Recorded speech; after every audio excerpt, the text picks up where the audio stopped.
l'enculé. Donc voilà l'équipe, je viens d'installer les deux lights, tac tac. Sur l'installation c'était plutôt simple à installer en fait. Ça c'est bien ça puisque je suis pas trop bricoleur moi, vous avez compris, hein. Pas besoin de vous faire un dessin, mais ouais c'était assez facile à installer, donc ça c'est carré. Deuxième point positif, bah, c'est que les pieds sont ajustables, donc ça c'est parfait. Tu veux mettre là, tu le mets là, tu veux mettre là, tu le mets là, tu veux mettre là, tu le mets là, tu le mets là, tu le mets là, tu le mets là, tu m'as compris. Donc ça c'est assez bien. Et puis je vais vous montrer je vais vous faire un peu la comparaison avec éclairage, donc avec les lights, là c'est avec les lights, sans éclairage, puissance maximale, puissance minimale. Bon, je vais vous faire un peu tous les tests pour que vous voyez un peu comment ça rend et pour vous aiguiller un peu. Donc voilà, première disposition, là c'est sans rien, là il y a zéro éclairage, sauf peut-être dehors, mais bon, là il y a zéro éclairage.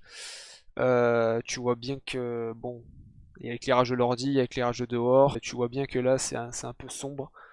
Donc si tu vois comme ça sur une vidéo, je suis pas sûr que tu aies envie de venir, hein, parce que là j'ai l'impression qu'on est dans une cave. Donc t'as compris. Là je vais mettre je vais juste mettre l'éclairage de ma chambre. Donc voilà la deuxième disposition, c'est que avec les lumières de ma chambre, on voit bien que ça rend, ouais, ça rend bof quoi. Ça c'est voilà, donc ça c'est avec la lumière de ma chambre. Et on va mettre maintenant les lights. Non, avant, on va mettre mon ancien éclairage pour que vous vous rendez compte. Donc voilà, troisième disposition, c'est avec mon ancien éclairage. Donc en fait, j'ai fait un peu un bordel. J'ai mis une lumière qui s'attache à l'étagère. Sur le côté, j'ai mis une lampe. N'essayez pas de comprendre. Bref, vous voyez que mon teint il est un peu jaunâtre, que c'est pas ouf, pas ouf. Et donc je vais vous montrer avec maintenant, bah, cette fois-ci, bah, les lights. Donc voilà maintenant l'éclairage avec les lights Neewer. On voit que ça éclaire plutôt pas mal. Je suis plutôt bien éclairé. Là on est à la puissance maximale et je vais vous le réduire à la puissance minimale pour voir un peu ce que ça donne. Donc cette fois-ci on est à la puissance minimale. La puissance minimale j'ai l'impression qu'il n'y a pas trop de différence avec la lumière de ma chambre. Donc ça sert un peu à rien la puissance minimale. Donc je vous conseille de le laisser à la puissance max.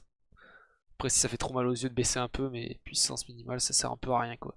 Et dernière disposition, là j'ai mis les deux lights, mon ancien éclairage, et bah là je trouve que c'est le meilleur rendu, mais après c'est normal, il y a 1, 2, 3, 4 lights, je sais plus où donner de la tête. Je vous mets du coup maintenant les points forts et les points faibles des LED Neewer que je viens de tester. J'espère que ce test vous aura plu, n'hésitez pas à mettre un pouce bleu et à vous abonner à la chaîne. Sur ce, je vous laisse, ciao.